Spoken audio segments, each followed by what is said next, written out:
तो ट्रंप और पुतिन की हंगरी में मुलाकात अब होने वाली, लेकिन इस मुलाकात से पहले ही यूरोप के लिए समीकरण बदल गए।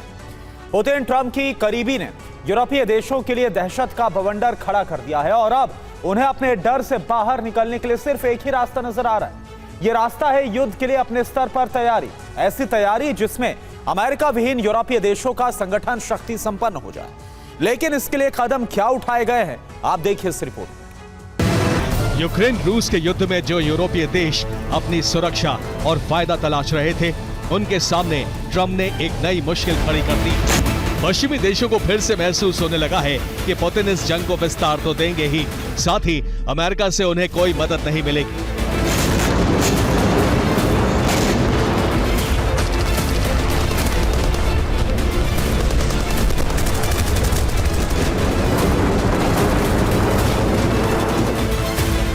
और ये महसूस हो रहा है पिछले अनुभव से, जिसमें ट्रंप और पुतिन की नजदीकी पूरे यूरोप ने देखी थी, जिसके बाद ट्रंप का रुख पुतिन के प्रति नर्म हुआ था।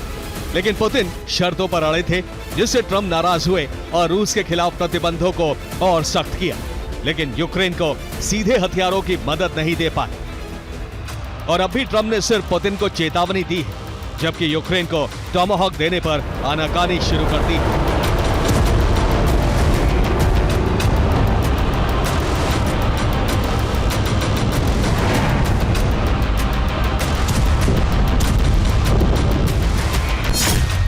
इसलिए यूरोप को डर है कि पुतिन एक बार फिर ट्रंप के करीब आ जाएंगे और ऐसा हुआ तो युद्ध संकट बरकरार रखने का जिम्मेदार यूक्रेन होगा।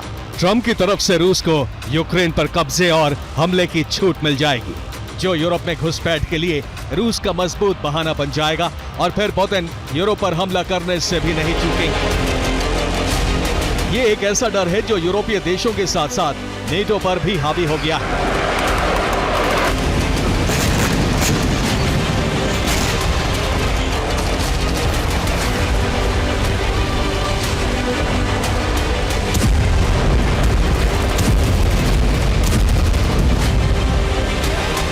सीधे शब्दों में कहें तो ये डर है यूरोप के उस स्थिति में पहुंचने का जहां बिना अमेरिका के उन्हें जंग लड़ना पड़ सकता है।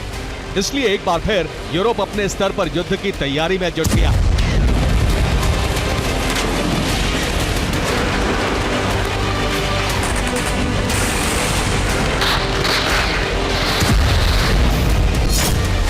बदल गए हालात, यूएस रूस आएंगे साथ, यानी यूरोप फिर उसी स्थिति में पहुंच गया है जहां से हाल ही में उभरा था।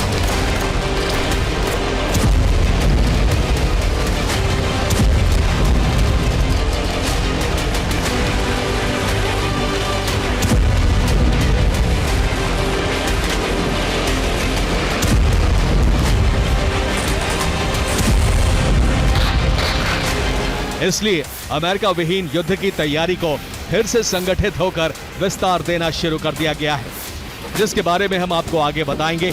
लेकिन पहले इस तैयारी के पीछे डर क्या है, इसे जान लीजिए। डर यह है कि रूसी सेना यूरोप के ऊर्जा केंद्रों पर हमला कर सकती है और ये हमले पोलैंड समेत बाल्टिक देशों पर होने की आशंका ज्यादा है। इस आशंका की वजह है हाल ही में रूस के ड्रोन और फाइटर प्लेन की घुसपैठ।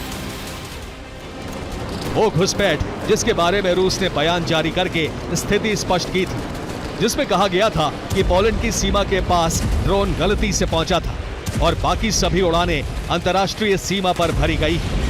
इसलिए सबसे ज्यादा डर का माहौल सीमावर्ती देशों को महसूस हो रहा है।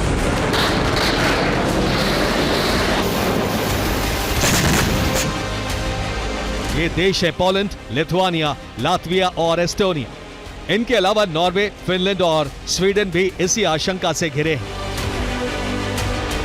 और यही डर रूस के खिलाफ रणनीतिक विस्तार का कारण बन गया है, जिसका प्रमाण है अमेरिका विहीन संगठित तैयारी, जिसमें पोलैंड ने युद्ध की आशंका में भारी हमले झेलने वाले शेल्टर बनाने शुरू कर दिए हैं। पोलैंड में बनने वाले ये सभी शेल्टर्स को कंक्रीट से तैयार किया जा रहा है। इसके अलावा एंटी ड्रोन सिस्टम भी पोलैंड ने सीमा पर तैनात कर दिए हैं, जबकि एयर डिफेंस को बिजली सबस्टेशनों के पास तैनात किया गया है। और हैरान करने वाली बात यह है कि इस निर्माण और सुरक्षा के लिए पोलैंड 382 मिलियन यूरो की बड़ी रकम भी खर्च कर रहा है।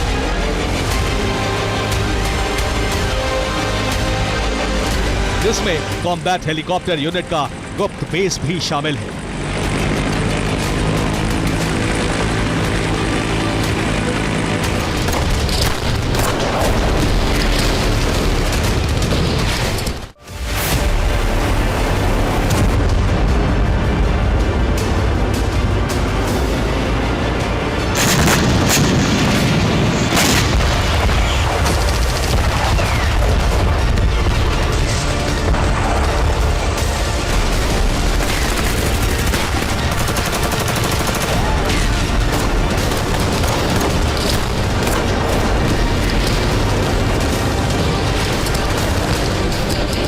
अब सवाल यह है कि इन देशों को इतना खतरा महसूस क्यों हो रहा है। इस सवाल का जवाब वो मूल कारण है जो रूस से टकरार को बढ़ावा देते हैं।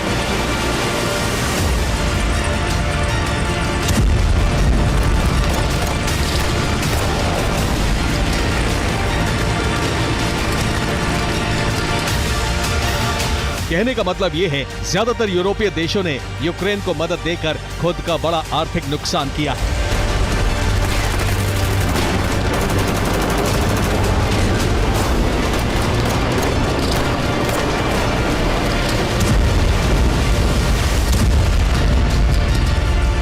ऐसे में रूस से सामना करना पड़ा तो बिना अमेरिका के ये सबसे ज्यादा मुश्किल होगा। यही वजह है कि पोलैंड और बाल्टिक देशों ने ईयू से मदद की गुहार लगाई है। ईयू से ऊर्जा संरचना संभावित हमले की दशा में रक्षा करने की अपील की गई है। इनके अलावा दूसरे यूरोपीय देशों ने भी अपने अपने स्तर पर रूस से निपटने की तैयारी शुरू कर दी, जिसमें फ्रांस पहले से ज्यादा मजबूत नजर आ रहा है और इसे प्रमाणित करता है एफडीए फॉर्बिन फ्रिगेट का टेस्ट। इस टेस्ट में एयर फ्रिगेट ने एयर डिफेंस की क्षमता दिखाई है, जिसमें एस्टर 30 मिसाइल से A2SM बम को न्यूट्रलाइज किया गया है। यानी फ्रांस ने हवाई खतरे से निपटने के लिए बड़े पैमाने पर तैयारी कर ली। इसके अलावा नेटो के सदस्य कनाडा ने भी रूसी फ्लाइंग ऑब्जेक्ट को मार गिराने की तैयारी होने का दावा किया है।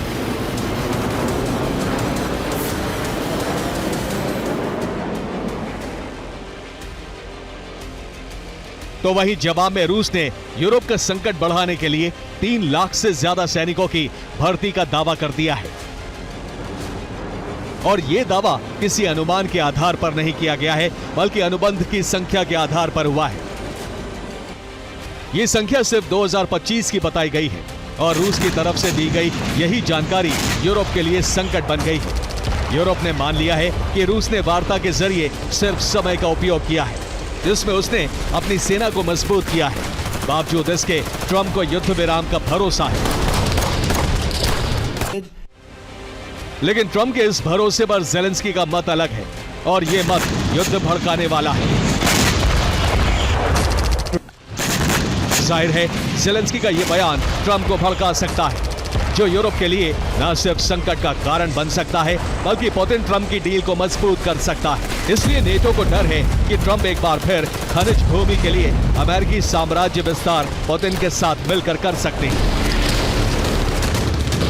Bureau report, TV9 Bharat.